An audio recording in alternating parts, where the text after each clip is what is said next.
You're just a guest here, Lauren said, like she was telling me where to put the hand towels. I had a basket of clean laundry on my hip and a damp dish towel over my shoulder. She stood in my doorway, hand on her lower back, surveying the room I slept in since I was 12. We're setting up the nursery, she added, like it was decided, like it had always been decided. I set the basket down. My name is Fiona Fuller. I'm 30. This is Mom's house.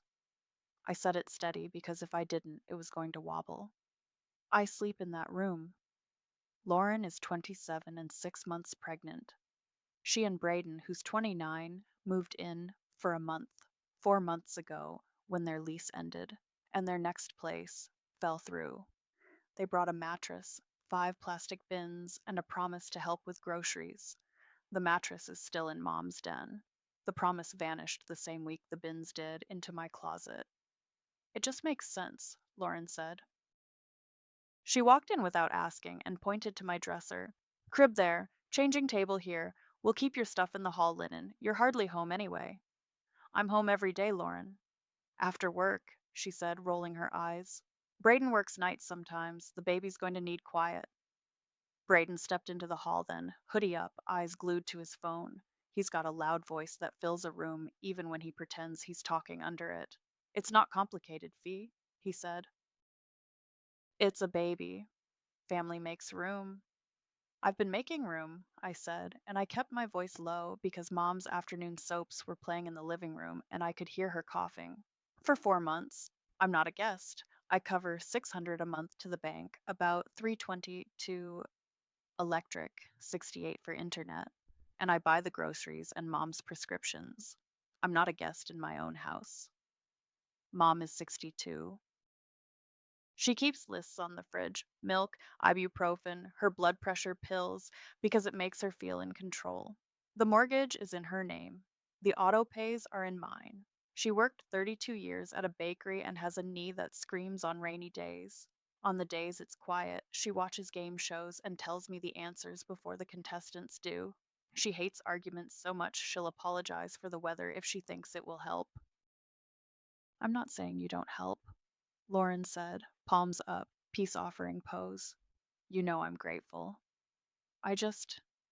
She smiled the way she does when she wants things, a soft, practiced smile. This is temporary.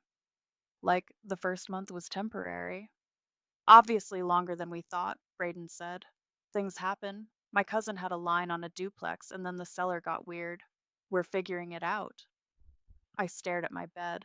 The quilt was folded at the foot, corners square. I iron my pillowcases. I label the spice jars. I like knowing where things go. Where am I supposed to sleep if this is the nursery? I asked. The couch, Braden said, like I was slow. You've done that before. It was true. I started sleeping on the couch when they brought in the second dresser, just until. I kept telling myself I could adapt. I am practical. I pay bills on time. I keep receipts. I avoid conflict until someone pushes me, and then I speak in bullet points. Mom poked her head down the hall. Everything okay? Fine, Mom, Lauren called back, sweet as syrup. To me, softer. Please don't start something. Stress isn't good for the baby. She touched the doorframe like she was measuring it with her fingers. I got little curtains, she said, brighter now, moving past any resistance. Yellow with ducks. Braden smirked. We can toss your old lock and put a real one in. Baby proofing. My stomach did a slow flip. A lock? On my door? So the kid doesn't wander into chemicals or whatever. He shrugged. And like privacy? Whose privacy? I asked. Fiona, Mom said again from the living room, small and worried. We can all talk at dinner. Lauren pressed my laundry basket into my hands like that settled things. It's just a room, she said. Don't be dramatic. I took the basket. I didn't slam anything. I didn't have a plan yet. I stacked the towels with the edges lined up and put them on the shelf like I always do. I set Mom's pill organizer on the counter and filled the little compartments, Monday through Sunday, like I always do. I rinsed out my mug. the blue one with a chipped rim, and left it by the sink to dry. After dinner, Braden and Lauren took turns in the nursery, measuring and whispering. Mom asked me if I wanted more potatoes and apologized for not making a salad. I told her it was fine. She said, "You know, I'm no good at this," and rubbed her knee. "Do you need anything from the pharmacy tomorrow?" I asked. "Just the refill," she said. "Thank you, honey." By 9, the hall was quiet. I brushed my teeth in the bathroom I share with everyone now. Someone's body wash had migrated onto my shelf, and I folded my laundry over my arm. The couch was already half covered with burp cloths and an open Amazon box. I thought about moving it all and decided I'd do it in the morning. I walked down the hall to my door. The light from the living room fell in a thin stripe across the carpet. Before I touched the knob, I heard it, a clean, final click from the other side, the sound of a new lock turning. I stood there with my laundry and listened to my own door shut me out. I slept on the couch. The springs have a spot that hits between my shoulder blades like a finger poking. Around midnight, the TV screensaver floated little glowing squares across the dark, and I watched my phone instead. My bank app lit up my face like a flashlight under a blanket. Mortgage transfer, $600. City Electric, 317.48. BrightNet Fiber, 6080 forwards. City Water, $49.10. Pharmacy, 42.17. Grocery Mart, $186.33. 3 days earlier. Grocery Mart again, 72.05. Because mom forgot coffee and I can't watch her drink that instant stuff. I scrolled back month by month, same numbers, different dates. My name on every auto pay, my email on every receipt. It felt like looking at a road I'd paved one square at a time, and now someone else was speeding on it, honking at me to get out of the way. At 6, the house started moving. The hallway creaked, the kettle hissed. Lauren patted in, hair in a messy bun, a hand already at her lower back. "You're up early," she said, surprised to see me vertical on the couch like it hadn't been my bed. "Couldn't sleep." She glanced at my phone. "Please tell me you're not still mad about the lock." "I'm not mad," I said. "I'm awake." "Semantics." She opened a cupboard, grabbed the last clean mug. My blue one was on the rack, chipped rim catching the light. "We can find you a nicer couch. Or like a futon for the den." "The den is where your mattress is." "For now." She poured coffee. "Don't be dramatic, Fiona." "You know I can't handle stress right now." Braden came in yawning, hoodie up, the hood strings in his mouth while he talked. "What's dramatic today?" He took the kettle and topped off a cup like it was his kitchen, like he'd always lived here. "Electricity," Lauren said, light and joking, bumping his shoulder. "Apparently it costs money." "It does," I said, "especially when the AC is set to 68 all day and the dryer runs 3 times for towels." Braden snorted. $300? Come on, that's like cable and gym. You're exaggerating." I turned my phone so he could see. He squinted, shrugged. "Okay, then maybe turn it down. We're not trying to make you mad." "It's not about mad." I stood up and tucked the couch blanket back into the arm. "It's about who pays for what." Braden opened the fridge, moved past my labeled leftovers. "We're family. We'll figure it out. Don't start a spreadsheet war at breakfast." I didn't. I brushed my teeth, changed for work in the bathroom, and left the couch looking unused, like it was a choice. At lunch, I ate in my car and called the pharmacy to double check mom's refill. "Ready after 3, the text said. I set a reminder. When I got home, after 5, the house smelled like spaghetti sauce and something sweet. Mom had the radio on low. Lauren had put a strip of painter's tape on the wall in the hall where my room is and written "baby's height" with a smiley face. I looked away and went to the little desk in the corner of the dining room where the printer lives. I pulled the stack of emails and bills out of my folder and hit print until the tray whirred and spit pages. City Electric, BrightNet, City Water. The mortgage shows on my bank as a transfer to the bank. There isn't a pretty bill for that, so I printed the transaction details. I laid them out on the table in neat little piles. Mom shuffled in and sat down with a sigh, rubbing her knee. "You're doing paperwork?" "Just getting organized," I said. Do you need your pills now or after dinner? After, she said, with that small voice she uses when she wants the house to behave itself. Do you want garlic bread? I'm good. I took a yellow highlighter and dragged it over my name, over the word autopay active, over the amounts mortgage, $600, electric, 317.48, internet, 68 scored, 24, water, $40.10. I wrote the totals on a sticky note. 134.82, not counting food, not counting pharmacy. I flipped to another sheet and wrote a second list. Groceries and mom's meds. Yes, everything else. No. Lauren passed by and looked at the table like it was a crime scene. You're not going to make a thing out of this, right? I thought we were past the drama. I'm not making a thing, I said. I'm keeping track. She kissed the air near my temple and kept walking. Okay. Just don't send a manifesto in the group chat, please. I took a breath and let it out. No manifesto. Not yet. I pulled the electric bill closer. In the corner, there was the line they always put. Next meter read scheduled, Friday. I opened my planner, the one with tabs and a pocket that holds my stamps, and wrote in the Friday box, electric, noon. I circled it hard enough to shadow the paper underneath. Then, in the margin, I wrote one word beside it, enough.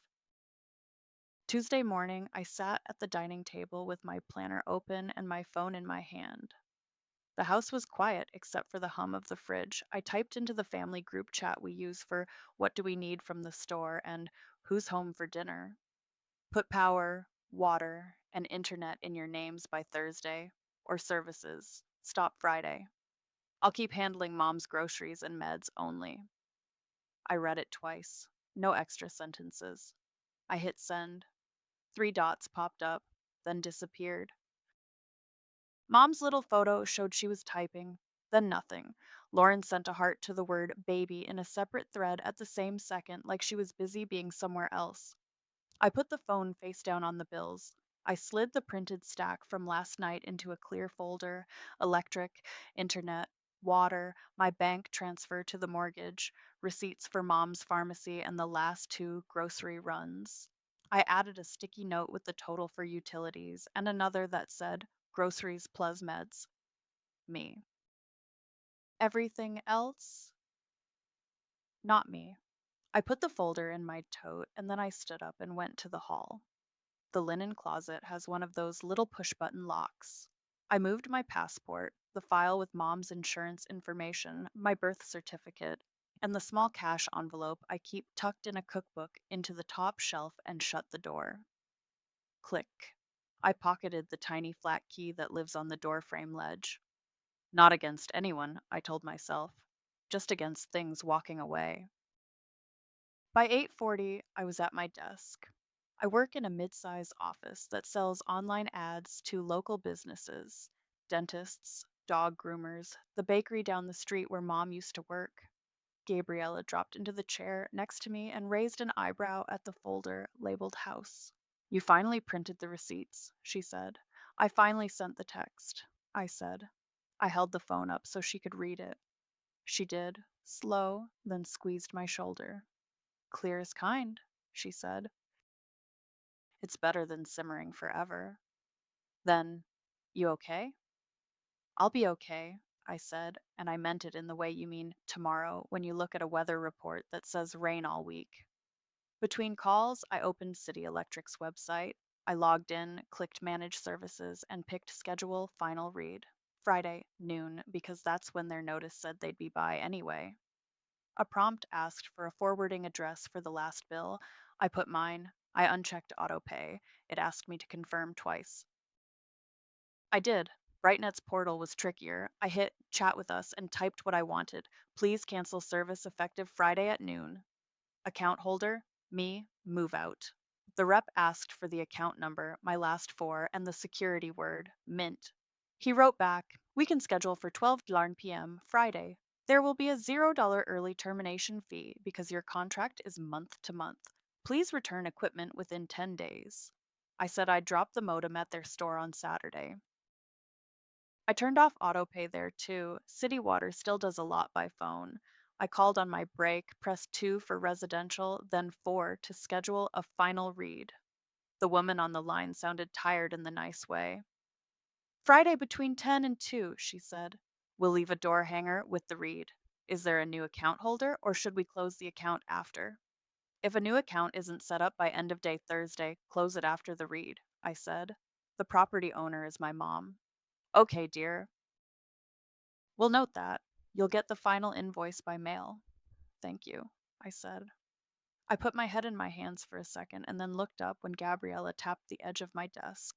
You did 3 hard things before lunch, she said. Eat your sandwich. At noon, I walked to the sandwich shop and back, checked the pharmacy app, mom's refill ready, and skimmed my email. Confirmations stacked up like dominoes. City Electric, final read scheduled.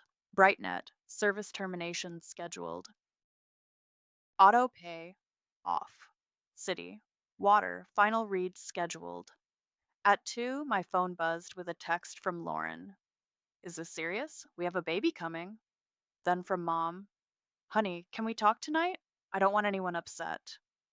An hour later, Braden chimed in.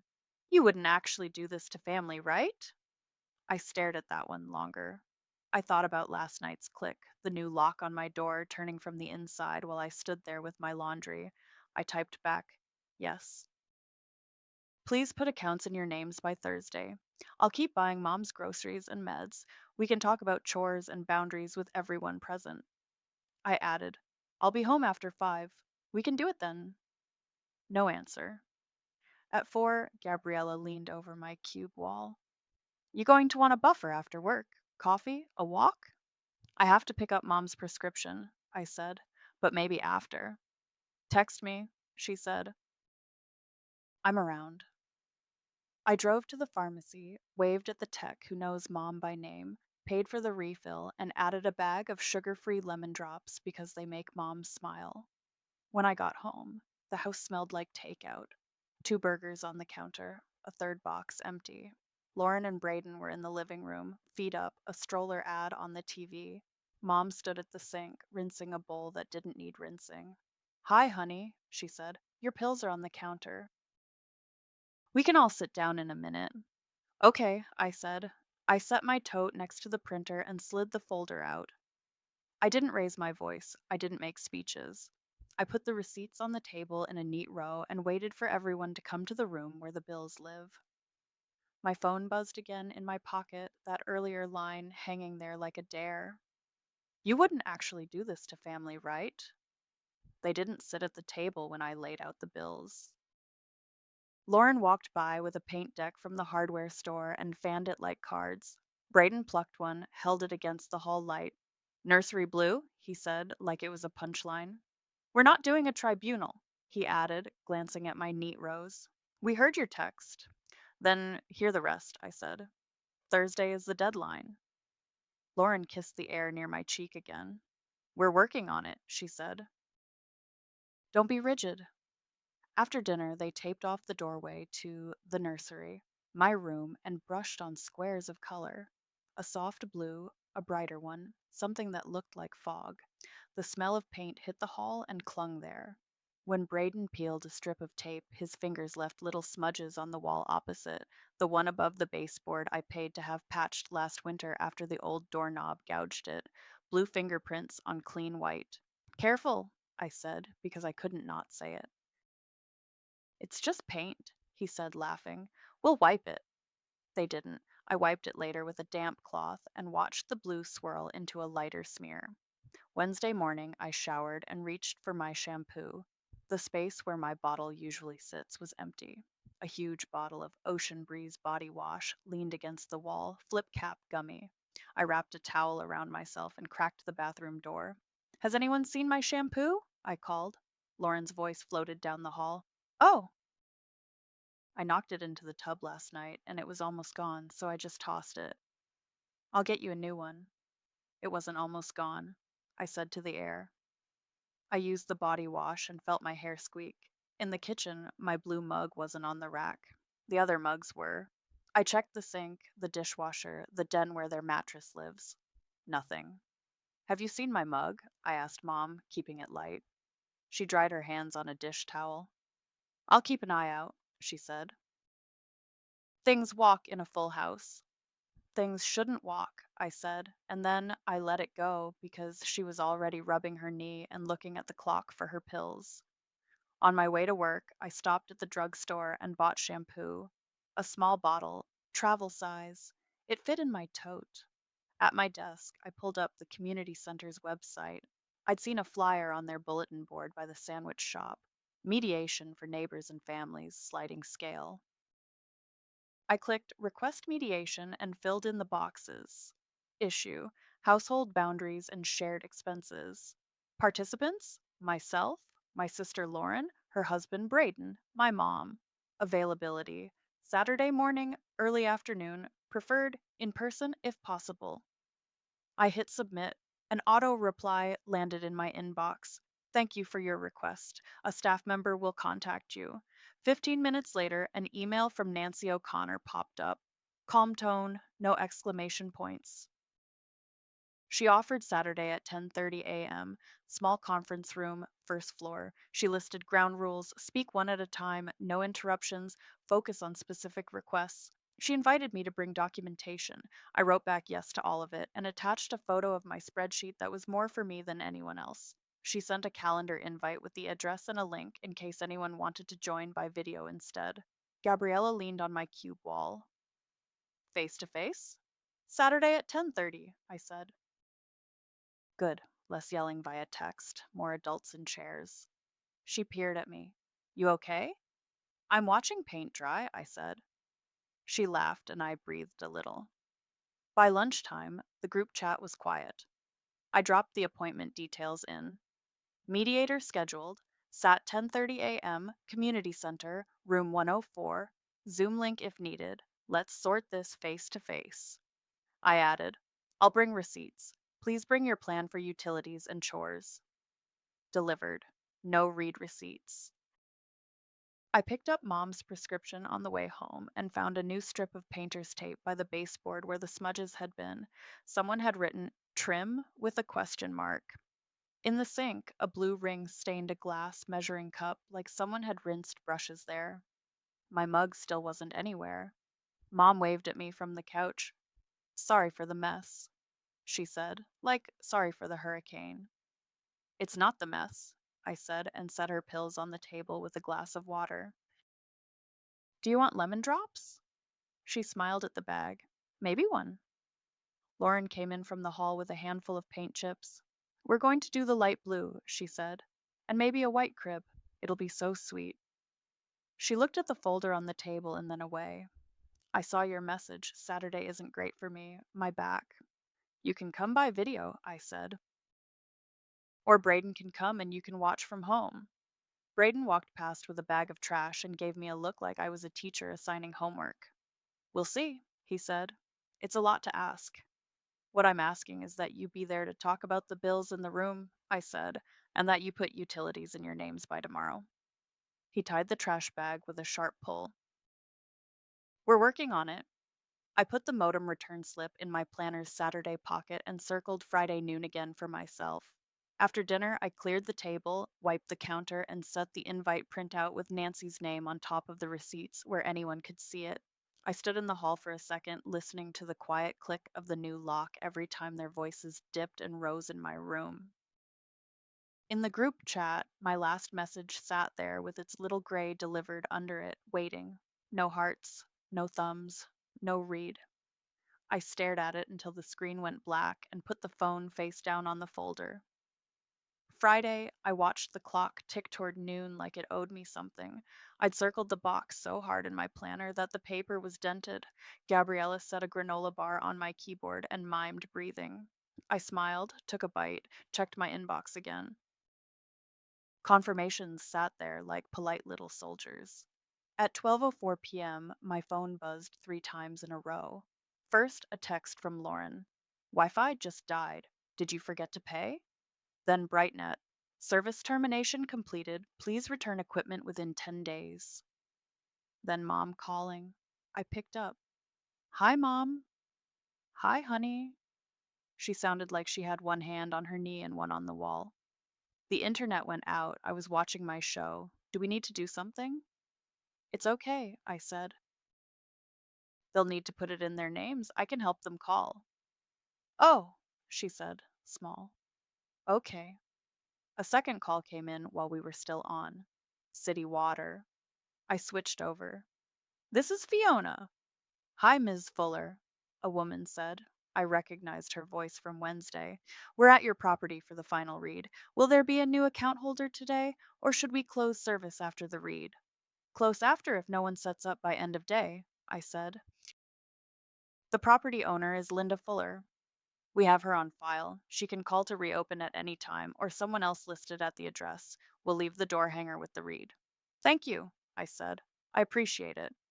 I hung up and texted the group chat before they could write their version of the story over mine. Internet is off as scheduled. Please open your own BrightNet account today or choose a different provider. Electric and water final reads are today. If you want uninterrupted service, call today and open accounts in your names. Happy to help you with the numbers. Braden shot back. You're unbelievable. Who cuts off family? You know Lauren's pregnant. Lauren. This is actually cruel. I have a telehealth on Monday. Mom. Please don't fight. I can go to the library for the internet if I need it. Gabriella saw my face and wheeled her chair closer. Do you need a walk? 2 minutes, I said. I grabbed the folder from my tote and my phone and went to the stairwell where it smells faintly like last winter's paint. I laid the receipts on the concrete step and took photos one by one: City Electric, BrightNet, City Water, my bank transfer, grocery receipts, the pharmacy bag, stapled slip. Then I wrote the plan in the text box like a grocery list. Here's my plan: 1. My room returned to me this weekend. 2. Chores split by an actual list. 3. $400 toward utilities by Sunday, 5 p.m. If those are met, I will restart what is fair in my name for now and will reassess next month. Utilities can also be in your name starting today. I will help you call. I will continue to handle mom's groceries and meds only. I attached the photos. I pasted the mediator invite again. Sat 10:30 a.m. Community Center Room 1004. Zoom link if you prefer video. I hit send.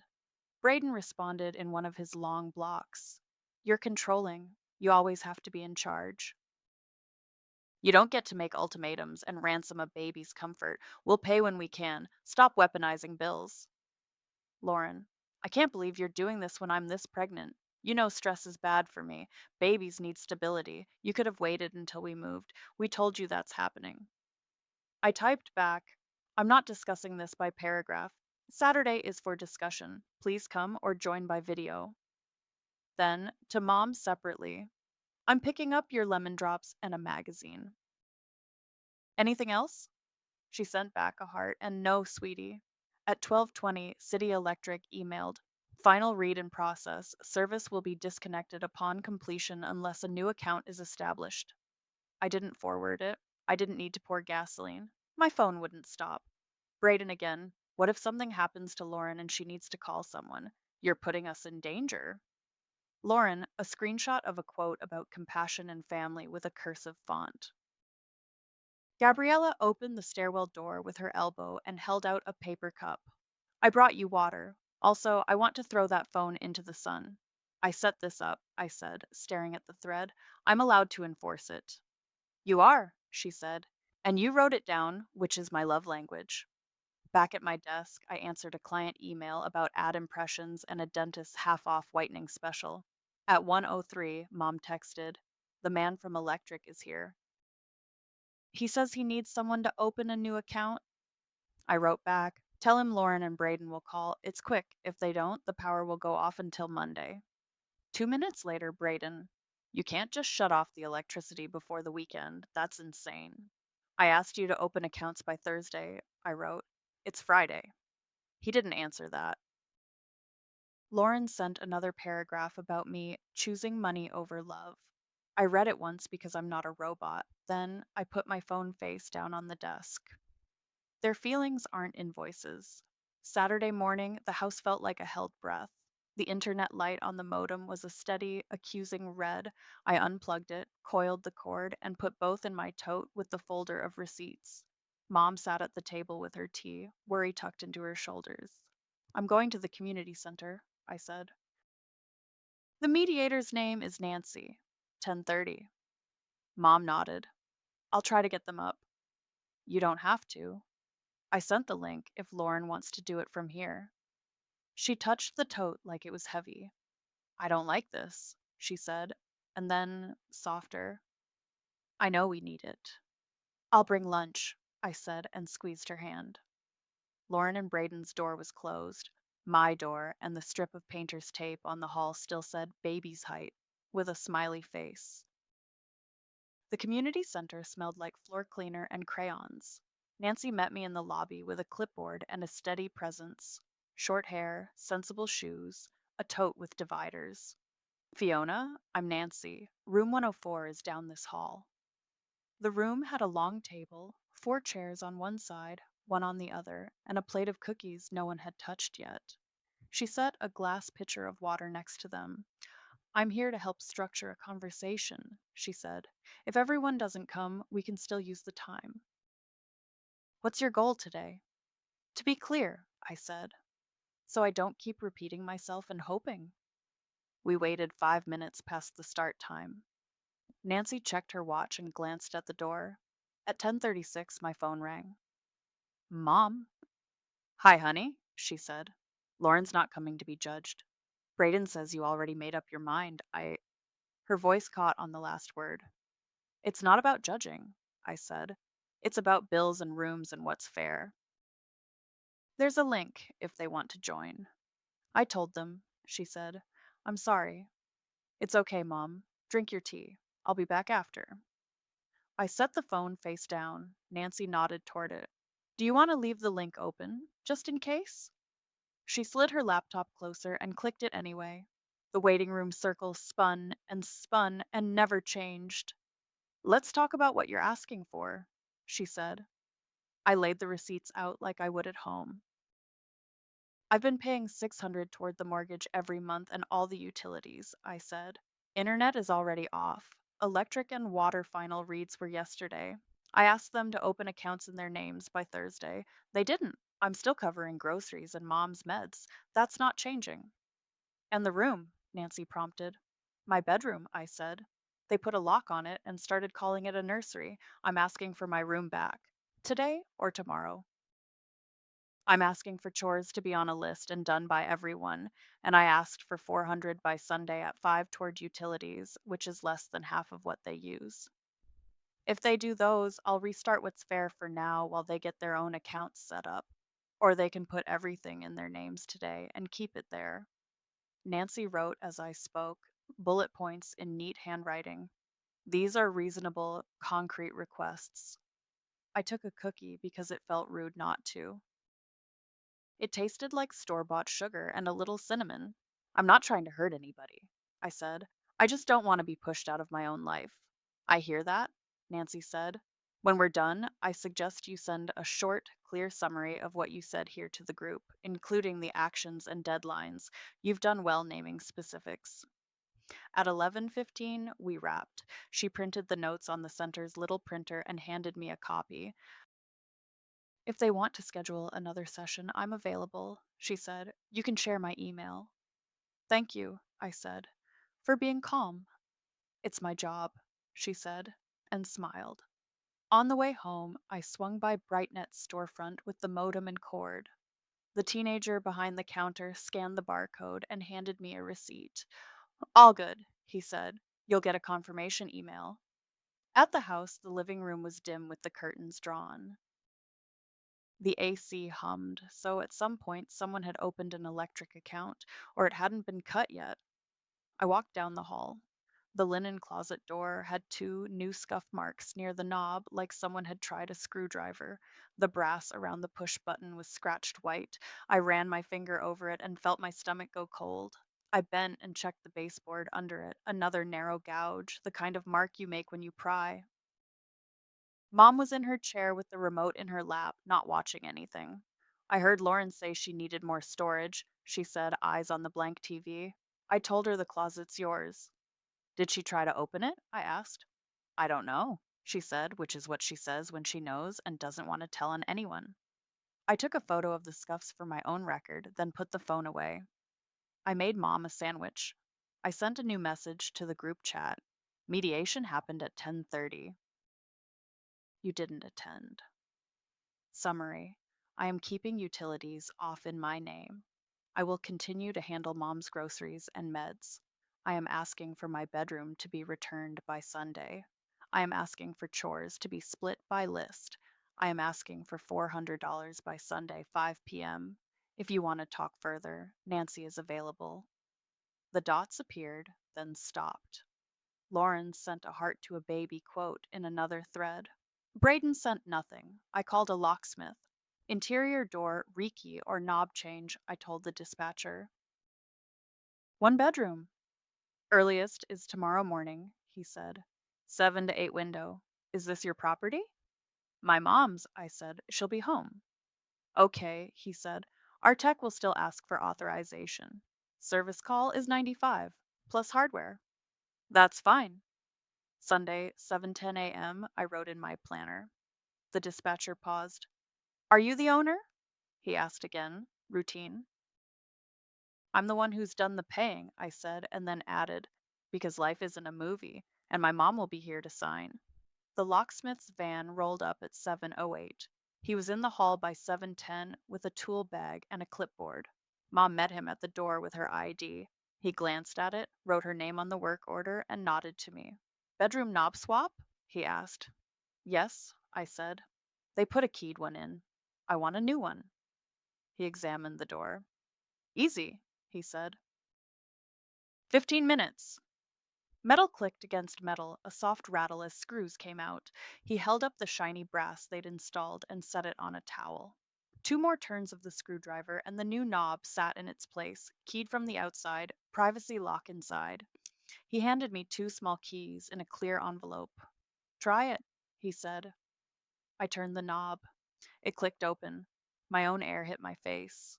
Detergent, paper, the faint smell of my hand lotion from the nightstand. I stood in the doorway a second just to register it. The quilt was still folded on the bed, but there were plastic bins stacked at the foot where my laundry hamper used to be. A box labeled swaddles sat on my dresser. Good? The locksmith asked. Good, I said. Mom signed. He tore off a copy of the receipt and handed it to her, then to me. Call if you need anything else, he said, and left with the old knob in his bag. I locked the door behind me and set my tote on the chair by the window. I moved their things carefully. I slid the swaddles box off the dresser and into the hall. I stacked the plastic bins 2 by 2 and carried them into the living room, next to the den where their mattress sits. The crib parts leaned against my closet. I lifted them one by one and set them along the wall by the window. I found a roll of painter's tape and a pen on the table and labeled everything: crib slats, mattress pad, clothes. I didn't want to hear I'd mixed up their things. On the dining table, I laid out the folder, the printed receipts, and Nancy's typed summary from yesterday. I wrote Sunday, 5 p.m. at the top of a blank sheet, and underneath, my room returned. Chores list on fridge, $400 toward utilities. I set a pen on top of it. By 9, I heard their door, my old door, open and Brandon's socks scuff down the hall. He stopped when he saw the stack of bins. What the hell, Fee? I stood in my room, door open, and let him take in the cleared space. The knob was changed, I said. Mom signed. Lauren came behind him, one hand under her belly, the other on the frame. Her face went pale, then hot. You had a locksmith? Without telling us? Her voice pitched up. You're heartless. This is my bedroom, I said. I've moved your things to the living room so you can sort them. Breakfast is on the table, Mom, I called, because she was inching toward the hall like she might dissolve. Mom sat by the window, both hands around her tea. She looked like someone bracing for thunder. Braden stepped into my room, big in the doorway. You can't just lock us out of the nursery, he said. We had a plan. You're messing with our baby. It's my room, I said. The plan is on the table. We can go over it together. He looked at the paper like it had language on it he didn't want to learn. He walked back to the table anyway, Lauren behind him. I stood across from them. I didn't sit. If I sat, I'd feel stuck. I tapped the 3 lines with the pen. These are the conditions I already sent, I said. 1. My room is my room. 2. Chores by a list. 3. 400 toward utilities by today at 5. If those happen, I'll restart what's fair in my name for this month while you get your own accounts and we'll reassess next month. Or you can keep utilities in your names now. I will continue to cover mom's groceries and meds no matter what. Lauren's eyes filled. You want money from us when we're trying to get ready for a baby? She pressed her hand to her stomach like a shield. You know I have a doctor appointment tomorrow. You turned the internet off. You can use your phones for the appointment or go to the library, I said. I told you last week. I offered to help switch accounts. You didn't. Braden leaned across the table. You're doing this for control, he said. This is punishment. It's a boundary, I said. It's me not paying for 4 adults and a nursery while sleeping on the couch. He laughed through his nose. You love saying boundary like it makes you the boss. Braden, Mom said, so softly I almost didn't hear it. Please. He backed off an inch. Lauren wiped her face and looked at Mom. Are you really okay with this? Your grandbaby. I want peace in my house, Mom said, still looking at her tea. And I want everyone to treat each other right. We are, I said. This is me treating myself right, too. They didn't move to the chores list. They didn't move to the pen. Braden paced. Lauren sniffed and rubbed her back. I refilled Mom's tea and put 2 lemon drops on her saucer. Nobody ate the toast I made. At noon, I went to the hardware store and bought a cheap over the door hook for my towel. When I came back, Lauren had pushed the bins a few inches like she could make them disappear by angle. Braden had his phone out, typing with his thumbs like a court stenographer. At 3, the house was quiet except for the AC and the clink of ice in Mom's glass. I folded my quilt onto my bed. I put my clothes in my drawers. I found my pillowcase. They hadn't taken that, and ironed it because it calms me. On my way back to the kitchen, I spotted something behind the couch. My blue mug, half full of cloudy water, a faint blue ring in the bottom like someone had used it for paint water and forgot to rinse it. I carried it to the sink, washed it until the ring lifted, and set it on the rack. At 4:58, I stood at the dining table and looked at the clock.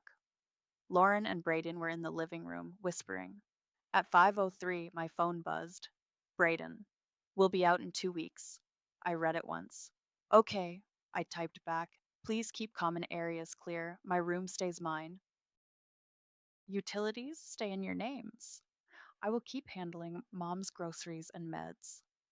No reply. Lauren came down the hall, eyes puffy. You win, she said, like it was a game. We'll go. It's not about winning, I said, and I meant it, but I knew nothing I said would land. Braden brushed past me to the hall and grabbed the edge of my door. Enjoy your kingdom, Fiona, he said, and slammed it. The new paint they'd tested along the frame flaked off in little blue confetti and fell onto the floor. I let the pieces lie until the vibration in the house stopped. Then I got the broom. I swept the blue into the dustpan and tipped it into the trash. I put the plan back in the folder and slid the folder onto my top closet shelf. I locked my door with the new key, put the second key in Mom's little key dish by the phone, and sat on my bed, quiet, while the AC hummed and the house, finally, felt like mine again. On the second Sunday after Braden's 2 weeks, a pickup with a dented bumper backed into our driveway, taillights blinking, the slow beep beep beep carrying into the living room. A guy climbed out in work boots and a ball cap and stuck out his hand like he'd been told to be polite. I'm Derek, Braden's cousin. Fiona, I said. Thanks for coming. He nodded past me toward the hall. We'll be quick.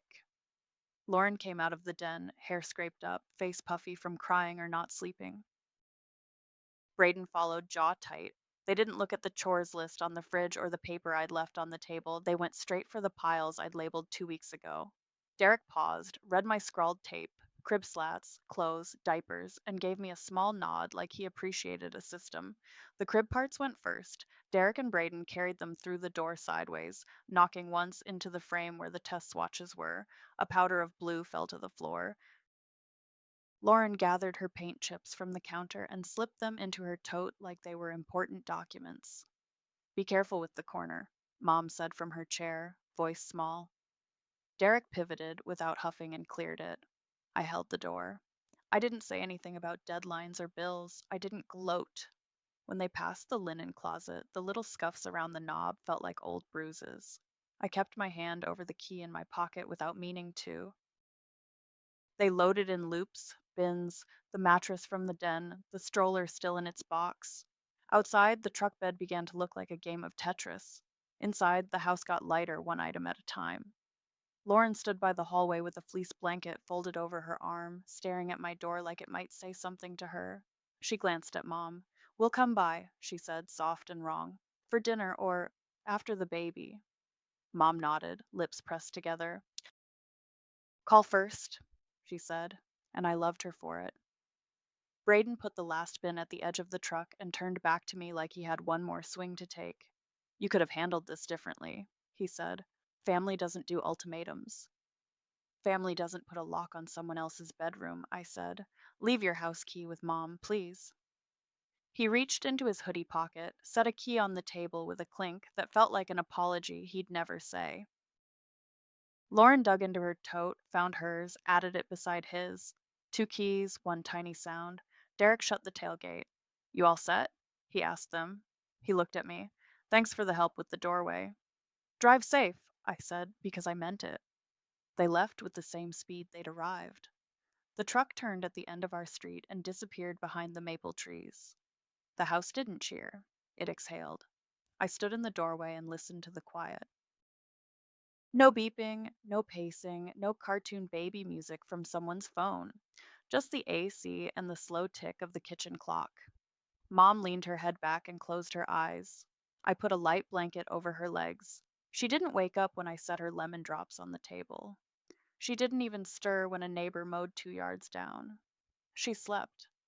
It was the first time in months that she slept through the afternoon like the house would hold her. On the counter, a folded paper from City Electric waited with Braden's name on it. "Welcome to service." I'd left it alone when it came last week. I hadn't put anything back in my name. They chose to open accounts. I let them own that until they left. Monday morning, after I made coffee in my blue mug and walked through each room just to see empty corners, I called City Electric and City Water. "Owner is Linda," I said. "Please open accounts in her name. Paper billing." "I'll pay." The reps asked for her information. Mom sat beside me and read it off her insurance card. By lunch, both accounts were set. I added calendar reminders for due dates instead of auto pay. BrightNet scheduled a modem pickup for Tuesday.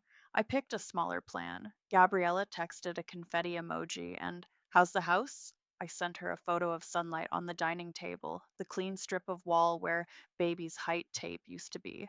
"Quiet," I wrote. She sent back, "Proud of you." "Tea soon." Nancy emailed a short note. "Hope things went as well as possible. My door is open if you need a future session." I replied, "Thank you. Boundaries set. We're okay." By late afternoon, the only evidence left was the faint blue on the hall where the tape had been and a tiny dent in the baseboard.